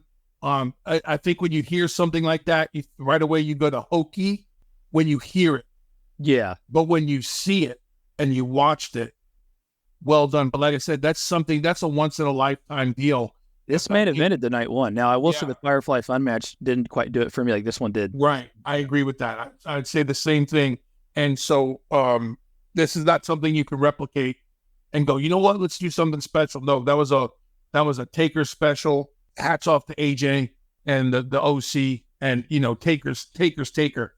And I think they made it all. That was amazing. Couldn't fit in the minute, but him driving off into the night on the bike was all a great ending as well. Yeah, good stuff. This takes place on the 26th of March, and this was in 2001. Vince McMahon revealed on a live broadcast of both Raw and Nitro at the same time. I think Nitro was in Panama City, if I remember correct. Yes. That he had purchased WCW and announced that he had bought out his competition. During this segment, Vince McMahon's son and upcoming WrestleMania opponent, Shane McMahon, announced that he was the owner, kayfabe owner, of WCW. Let's go ahead and watch this. You were there, man. You probably remember all this. Yeah, I see it in my sleep. Damn it, I'm Vince McMahon. I own WCW. I own the WWF, and you will treat me with respect, or I'll walk out of this arena. No chance. Oh my! And Mr. McMahon's running for a fight with his own son. Shane McMahon is on Nitro. Your ego has gotten the best of you. I mean, Dad, you wanted to finalize this deal. Well, Dad, that's just the opportunity that I was looking for. The deal is finalized, and the name on the contract does say McMahon. Shane McMahon. Oh my God! I now own WCW. And Mr. McMahon is in absolute shock. We've talked about these moments before in a lot of episodes. This is another one. I think we've actually touched up on this before. Yeah. What was this like? Absolutely chaotic? Probably should have been more chaotic back behind the scenes than it was. It was very surreal. It was very, wow, this is really happening. The same reaction that people had that were watching it live was the reaction of the people that were there live. And I'm talking about the men and women of WCW. So it was very, very surreal. I won't forget that night for a long time. What about the storyline and how it was presented? Hate it. You didn't like it? It became a McMahon storyline? This is This is the one thing about WrestleMania that's upsetting to me in my gut. In my heart, my gut hurts at WrestleMania time because if you're lucky enough in this business to have a WrestleMania moment, you hold on to that and it's like near and dear to you and you feel like you've done something, right? And I think a lot of people gauge you on what live events you're on and then, the pay-per-views and all these things, and championships. And we had an opportunity at WrestleMania 17 to stand in the middle of that ring with Shane McMahon. And we've talked about it and we can go down that rabbit hole again sometime else, but it never came to be. And my WrestleMania moment wound up being a silhouette of me sitting next to Lance Storm and a few other guys in a press box eating freaking cheese and day-old crackers. And that was my WrestleMania moment. And I never got to capture that again as an in-ring talent. So that's always the one thing about WrestleMania that gets me upset. But then these conversations are what reminds me why WrestleMania is so great. So, I'll remember that day forever. We will get into the invasion of long form one day. Jeez. Because that's requested all the time. It's not Bill's favorite topic. It's just how this was executed. Then actually several months later, this is when they actually started implementing these characters and stuff. Yeah. So it's kind of done really weird. Yeah. It was definitely bum rushed. Oh, yeah. All right, let's move on to the next one here. This is 27th of March. This takes place in 1988. This is, just to put it in simple terms, Macho Man gets his first WWF championship here. Defeated Ted DiBiase. This came off of the main event program that happened prior with the whole Andre the Giant defeating. Yeah, I think it was in Indianapolis. An insane amount of people watched that, man. So this actually had a storyline going into it, and Macho Man's able to come away with it here. Let's watch it. He's up there on the top. He's going for the elbow. The flying elbow. No. He missed it. He may not have enough in him. DiBiase going for the sleeper hold. There it is. He's got it on. Oh, look out. Here comes the Hulkster. Oh, he clobbered him in. That's terrible, Monsoon. I can't believe Hogan would stoop to that level. I cannot believe Hogan would stoop to that. Oh! A flying elbow. Hooks the leg. It's over. We have a new champion. Undisputed World Wrestling Federation Heavyweight Champion, Randy Macho Man Savage. This was obviously built up in a tournament manner to get to this point. A tournament. It was kind of a weird WrestleMania, to be honest. Payoff was good in the end, though, man. Yeah. It's everybody wanted to see the Macho Man win that, man. And everybody out there was red hot. So it wasn't like you couldn't foresee what was going to happen because you had Andre, Hulk, DiBiase, Elizabeth, Macho Man. But to your point, everybody wanted to see Savage win that title. So yeah, no, it was an awesome moment. Yeah, actually, I mean, really. Now the build up to it and taking the title away after the whole thing and buying the title and a little much for me, but at the end of the day, that payoff was there, man. It was a big payoff. So everybody wanted to see the Macho Man, man. Yeah. Let's go to the 28th. This is WrestleMania 26, I believe. It's 2010. It was the main event, the Streak versus the Career. You may remember this build up. Let's take a watch. Watch it, Streak! It's over! The Streak is over! Michaels has done it! No! What? He's looking to put the feet arm away! Sweet chin music! No! Choke slam! Oh my God! Undertaker again going for a tombstone pile driver! Trying to try the career of Michaels! The career of Shawn Michaels is over!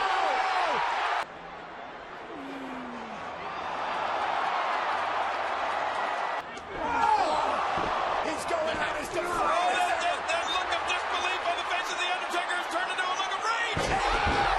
Tombstone! Here's the cover! The Undertaker is in Pino! Shawn Michaels' career is over. It wasn't as good as a match, in my opinion, as the year before. They had one of the best matches ever, in my opinion, the year before. But man, what a story! What an emotional time! What an emotional moment! Is there a better guy for Michaels to lose to? No. It's here's the thing that watching it now with you that I never really paid attention to before. That last pile driver. Did you see how Undertaker jumped into that one? Yeah. Like, and that's the little nuances that are missing now. Like, I hit it, he kicked, we went through it, we're telling me the story, the difference between now and then, right? Now we just do it and we do it the same way, it doesn't matter that. He put such, exaggerated movement into that. But I mean, there's no possible way for me to sit here and go, well, what if this, what if that? I'm just going, this is amazing. That's amazing stuff. And to me, that's what the WrestleManias were truly about, to have those matches, especially with Taker and the Streak and all the things. And if one guy, you thought if there was one guy at the time that was going to end, it was going to be Shawn Michaels. Streak should have never ended, Bill. Should have never, ever, ever ended. But that's a whole different story. So yeah, we'll go down that rabbit hole. That's that was a great match. It was. Year before was really great. That was great too. Man, you could almost feel it, like that whole, Shawn Michaels is an amazing storyteller. He's amazing selling. Him being like, just put me out of my misery, Then when he wouldn't react, he slapped him and obviously got a reaction. But you have to really trust somebody to let them do a jumping tombstone like that. Jeez, Lou. What a crazy moment, man. Let's cue up the last one here. This is on the 29th, the WrestleMania 31, I believe. A lot of things happened in this show. It was pretty eventful. It's also a notable show. I believe this is when Sting, we're not going to show it. We've talked about Sting's run at WWE. I think this is a match he had with Triple H, if I remember correctly. I think it's also when Ronda Rousey made her first WWE appearance, really.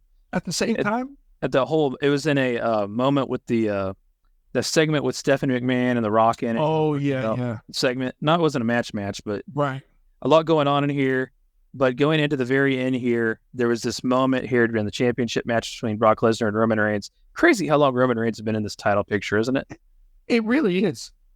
my opinion, the most notable cashing in into the Money in the Bank title ever. Second would be Edge, but that's another story for another day. Here we go. Lesnar stunned. Reigns. Caught. Lesnar. Elbow. This is brilliant. Seth Rollins. This is brilliant. Seth Rollins is cashing in his Money in the Bank. This will now be a triple threat match. A triple threat. He's going to finish him. Taking no chances here at all. Quick right on the curb stop. Reigns with a spear. Curb stop to Reigns. Cover by Rollins. Rollins with the title.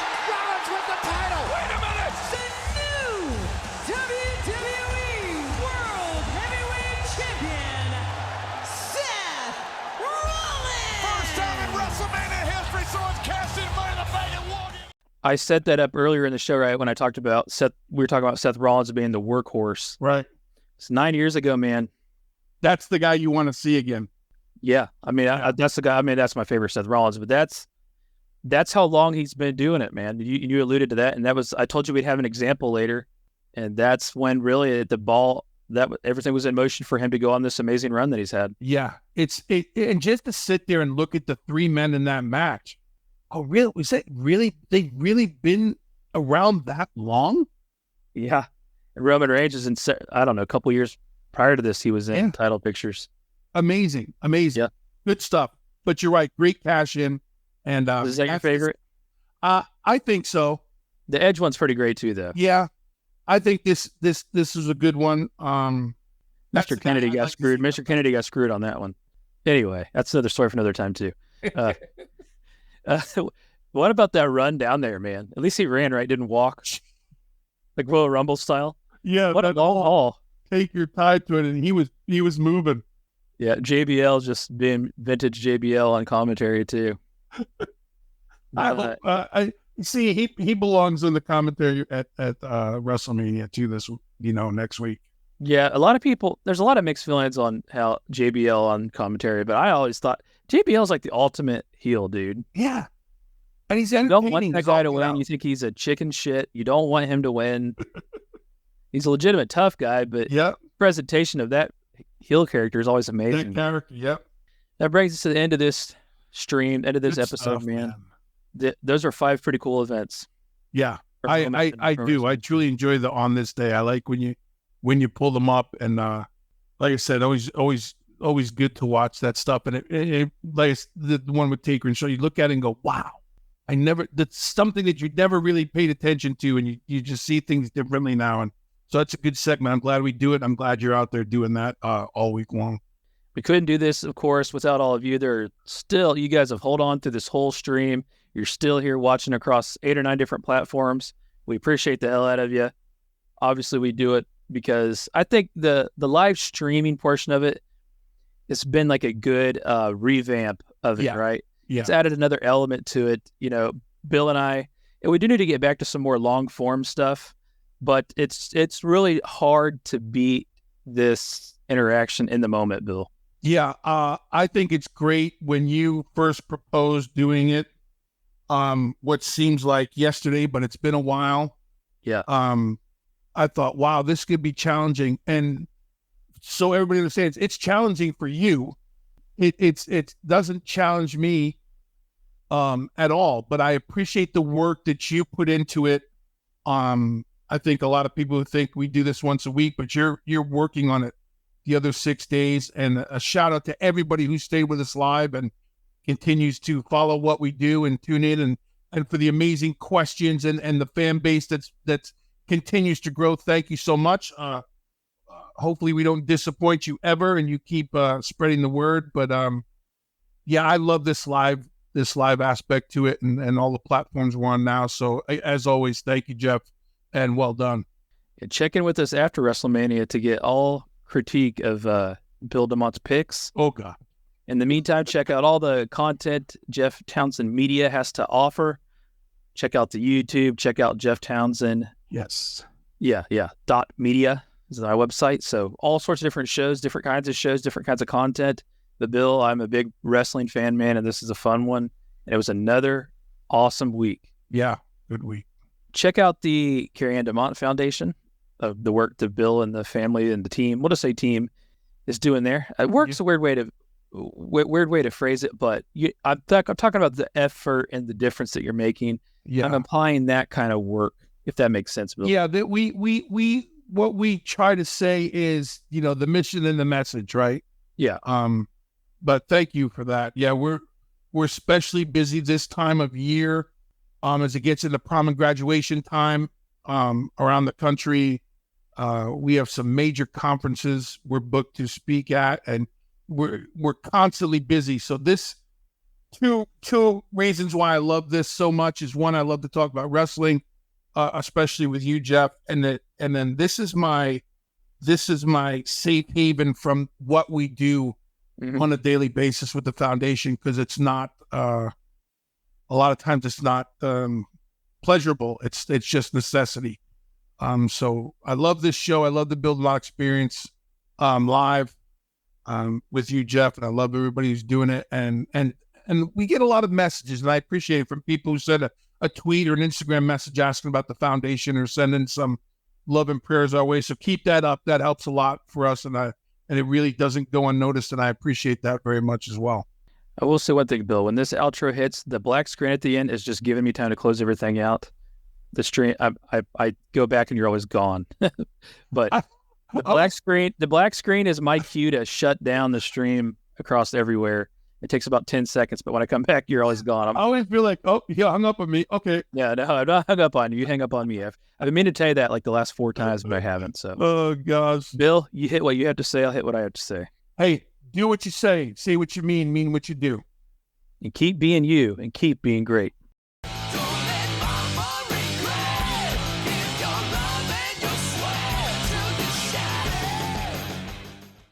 Jeff Townsend Media.